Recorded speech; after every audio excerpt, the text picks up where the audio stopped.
Bonjour et bienvenue à tous. Dans cette nouvelle vidéo, nous suivons la 10e étape du Tour de France 2026 entre Aurillac et le Lioran, une étape longue de 166,6 km. C'est une étape de montagne, elle se déroule entièrement dans le département du Cantal, territoire façonné par le plus grand stratovolcan d'Europe. Pendant plusieurs dizaines de millions d'années, une activité volcanique intense a créé un immense édifice culminant aujourd'hui au plomb du Cantal, dont les vallées rayonnent comme les branches d'une étoile. À bord de notre Diamond DA62, nous allons suivre les coureurs depuis Aurillac jusqu'au Lioran en découvrant des paysages de plus en plus sauvages. Les vallées agricoles laisseront progressivement place aux estives, aux burons, aux cols mythiques et aux crêtes volcaniques qui font la renommée du Cantal. Notre vol débute à l'aéroport d'Aurillac-Tronquière, principale plateforme aérienne du Cantal. Situé à seulement quelques kilomètres du centre-ville, il constitue un excellent point de départ pour découvrir les paysages volcaniques du Massif central.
Après le décollage, nous mettons immédiatement le cap vers Aurillac.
Préfecture du Cantal, Aurillac est souvent surnommée la capitale du parapluie.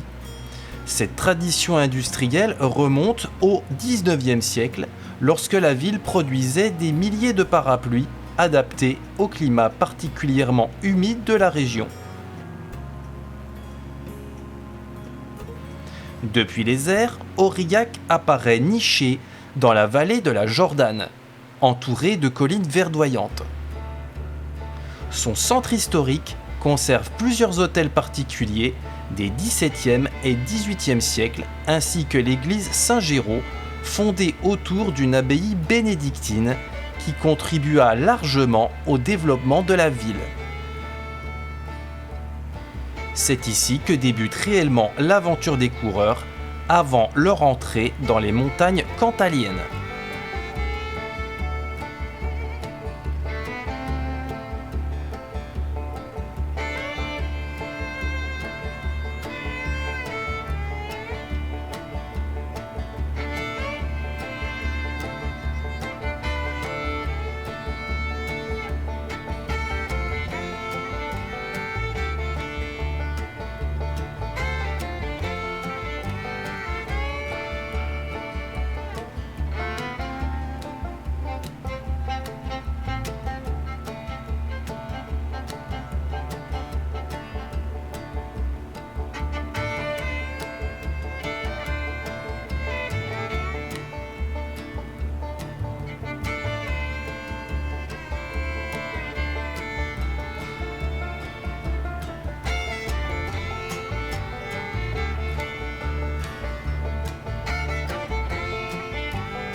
Depuis le cockpit, le paysage est un véritable damier de haies, de petites routes et de fermes isolées, témoignant d'une agriculture encore très traditionnelle.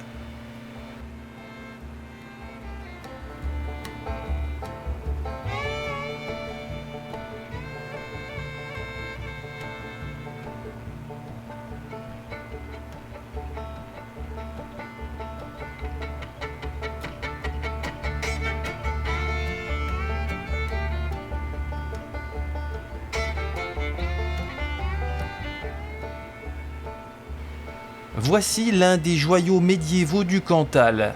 Marcollès est classé parmi les petites cités de caractère. Fondé au Moyen Âge, le village conserve une remarquable porte fortifiée, des remparts et un réseau de ruelles pavées qui semblent figées dans le temps. Depuis les airs, son plan circulaire hérité des anciennes fortifications est particulièrement visible. Les maisons en pierre volcanique sombre contrastent avec les prairies environnantes.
Nous pénétrons dans un paysage plus vallonné où alternent élevage bovin et forêt.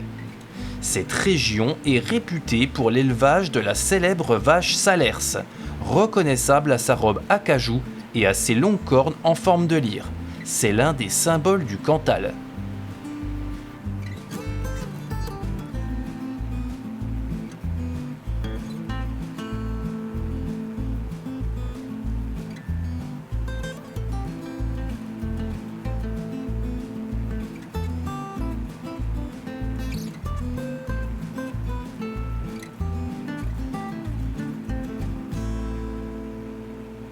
La feuillade en Vésie. La vallée de la Vésie nous accompagne désormais. Depuis le ciel, la rivière serpente au milieu de prairies d'un vert éclatant. Les fermes traditionnelles sont construites en pierre volcanique et couvertes de lourdes toitures de lauze capables de résister aux rigoureux hivers du Massif central.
Impossible de manquer cet impressionnant piton basaltique.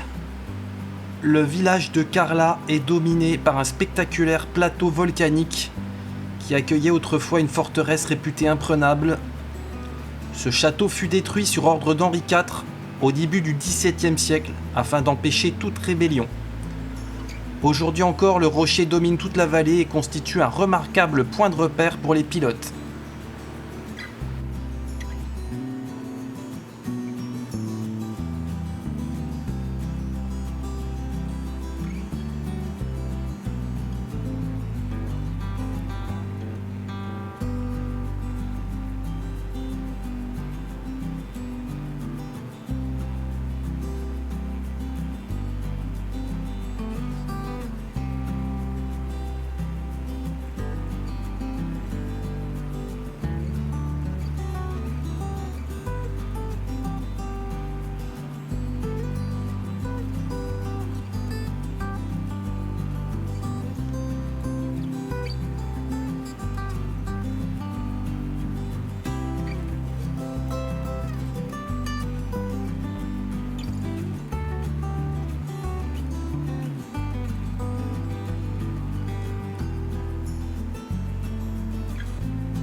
Nous approchons maintenant de véritables montagnes.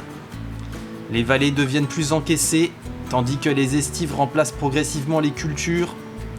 Durant l'été, ces pâturages accueillent des milliers de bovins dont le lait sert à produire le célèbre fromage Cantal AOP. Peyrols est souvent présenté comme l'un des plus beaux villages de montagne du Cantal. Situé à près de 1000 mètres d'altitude, il offre un panorama exceptionnel sur les monts cantaliens. Les maisons traditionnelles bâties en pierre volcanique sont parfaitement intégrées au paysage. En hiver, le village devient une destination prisée pour les activités nordiques.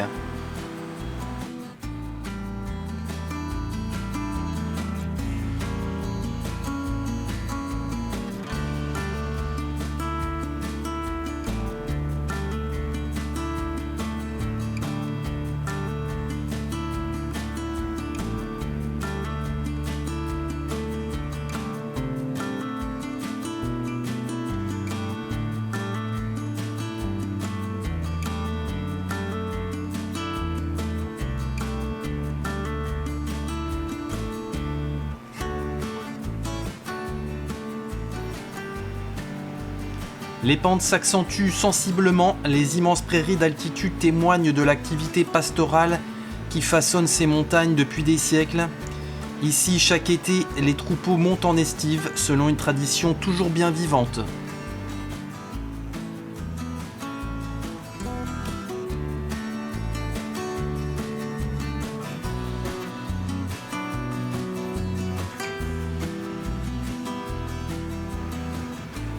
Nous pénétrons dans le cœur volcanique du Cantal. Le relief devient plus spectaculaire avec des vallées profondément creusées par l'érosion glaciaire et des sommets arrondis hérités de l'ancien volcan.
Voici l'un des grands cols historiques du Tour de France. Situé à 1392 mètres d'altitude, le col de Pradebouc constitue l'un des principaux accès au plomb du Cantal.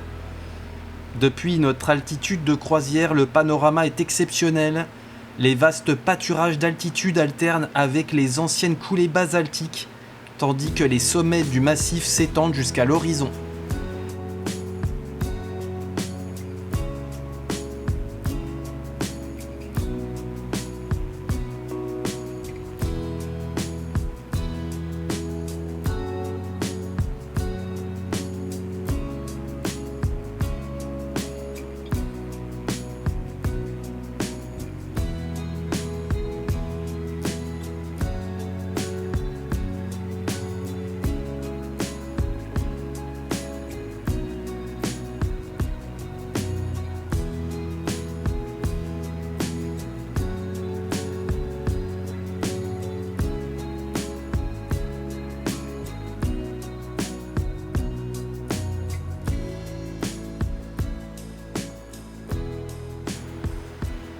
Albepierre-Bredon. Ce charmant village est dominé par le plomb du Cantal, point culminant du département, avec ses 1855 mètres. L'église romane et l'ancien prieuré rappellent l'importance historique de cette vallée comme voie de passage entre les différentes régions du Massif central.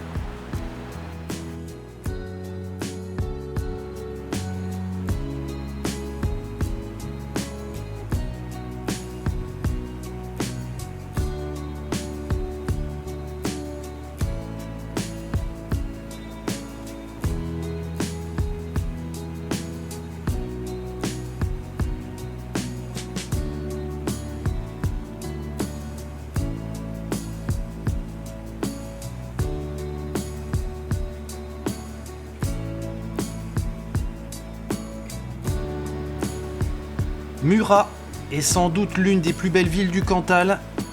Construite au pied du spectaculaire rocher de Bonnevie, ancien nec volcanique, elle offre un panorama saisissant depuis les airs. Les maisons de pierre sombre aux toitures de lauze se serrent autour de l'église Saint-Pierre, tandis que les rues médiévales témoignent de plusieurs siècles d'histoire.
Nous montons vers Dienne et nous entrons dans la vallée de la Santoire. Les paysages deviennent franchement alpins. Les immenses pâturages sont ponctués de burons, ces petites constructions de pierre où les bergers fabriquaient autrefois les fromages durant l'estive.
La Vigerie est la dernière commune permettant d'atteindre les lignes de crête des monts du Cantal. La route étroite et sinueuse nous emmène au pied du Puy-Marie.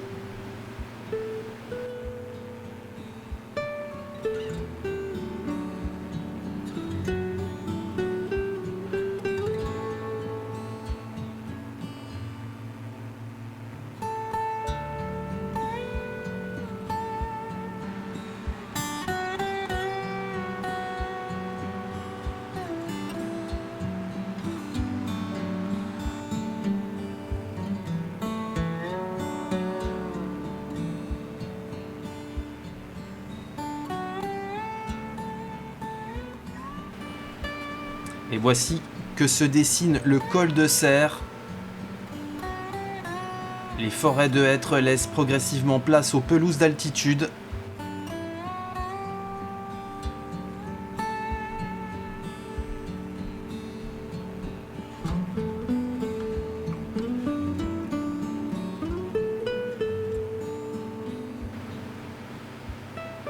Nous atteignons le col des Lacs,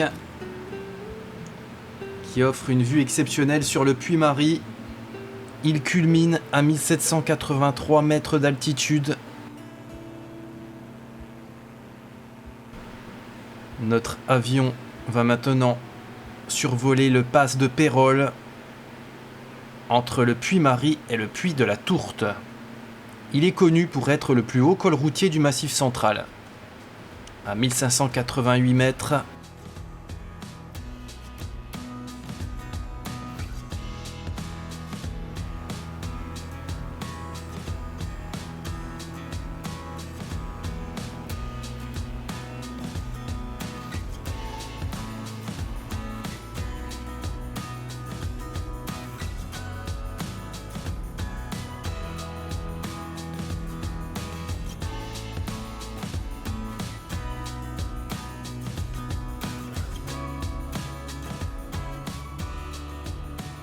nous longeons maintenant l'une des plus belles routes panoramiques du Massif central. Chaque virage dévoile un nouveau panorama sur les sommets volcaniques, les crêtes herbeuses et les vallées glaciaires.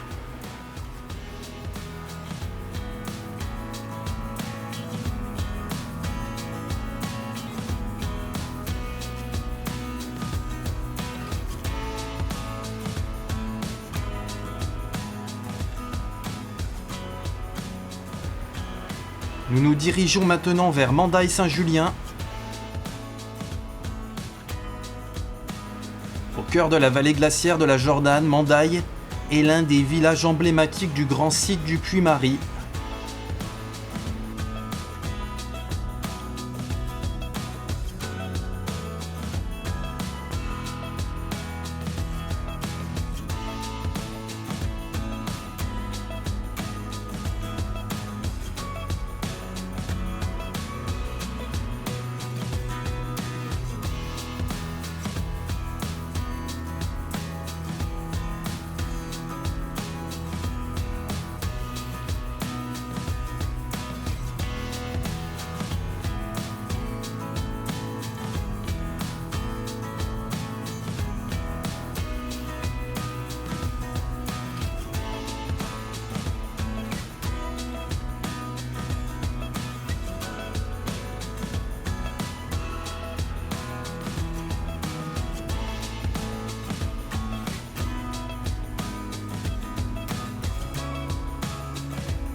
Voici Saint-Jacques-des-Blas. Nous retrouvons ici la vallée de la Serre. Le village constitue une importante porte d'entrée vers la station du Lioran. Depuis les airs, les pentes boisées alternent avec les prairies d'altitude.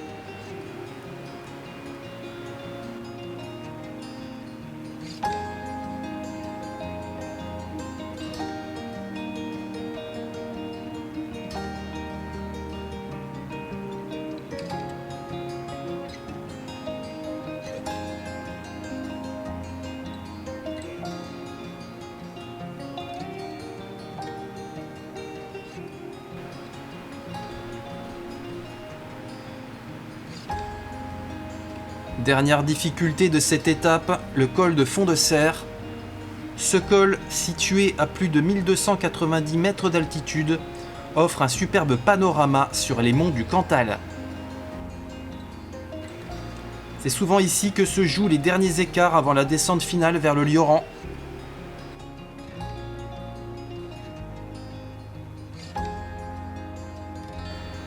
Le Lioran, Voici l'arrivée de cette magnifique étape de montagne. Le Lioran est la plus grande station de sport d'hiver du Massif central.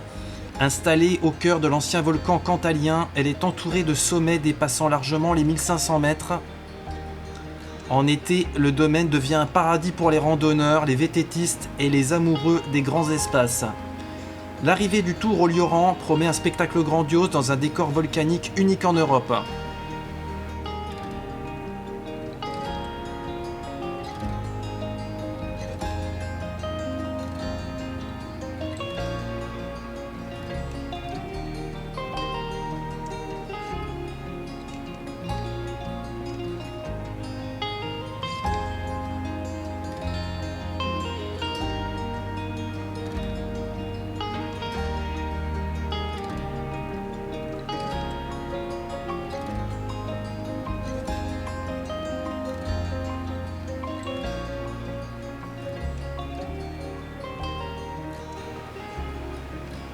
La Vessière, petit hameau de montagne, au cœur des monts du Cantal, niché dans la haute vallée de la Serre.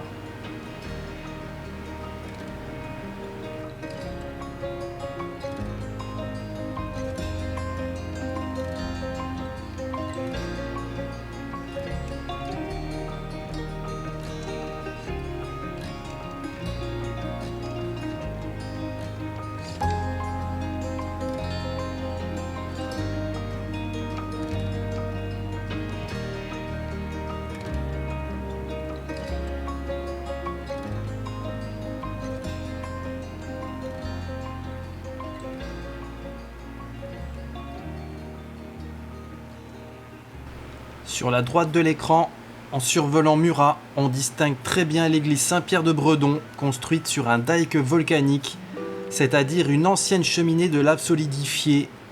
Aujourd'hui, ce promontoire naturel offre un point de vue exceptionnel sur la vallée de l'Alagnon et les monts du Cantal.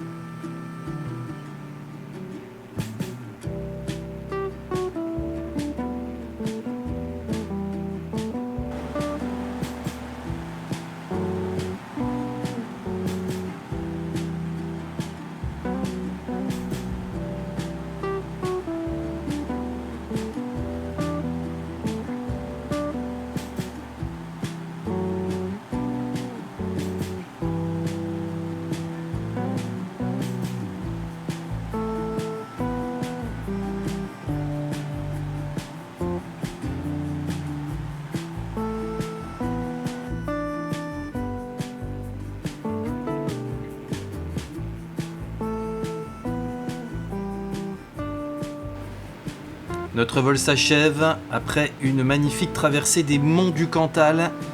D'Aurillac au Lioran, nous avons suivi les coureurs à travers villages de caractère, vallées glaciaires, cols mythiques et paysages volcaniques façonnés par le plus grand stratovolcan d'Europe.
Nous nous rapprochons de l'aérodrome de Saint-Flour-Coltine. Installé sur le vaste plateau de la planète de Saint-Flour, cet aérodrome offre une approche magnifique. C'est une conclusion idéale à cette étape aérienne.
Le DA62 a touché le sol.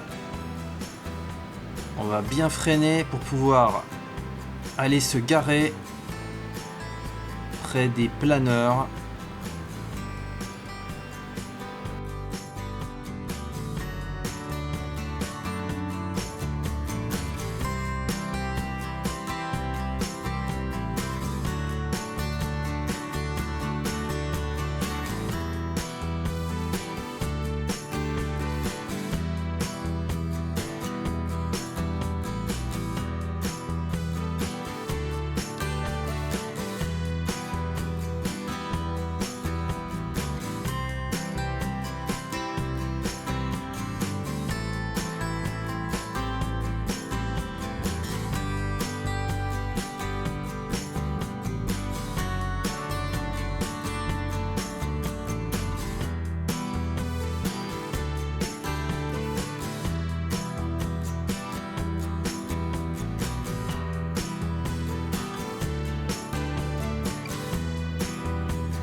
Voilà, j'espère que vous avez apprécié cette vidéo. Surtout, n'hésitez pas à me laisser un petit like. Vous pouvez vous abonner à ma chaîne, Tomcat Horizon. Et écoutez, je vous dis à une prochaine. À plus.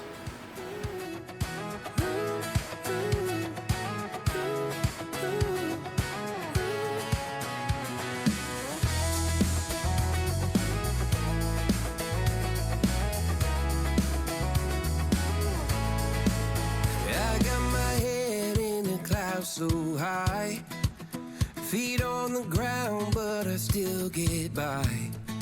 The rules were made for someone else to try, but not me, not me.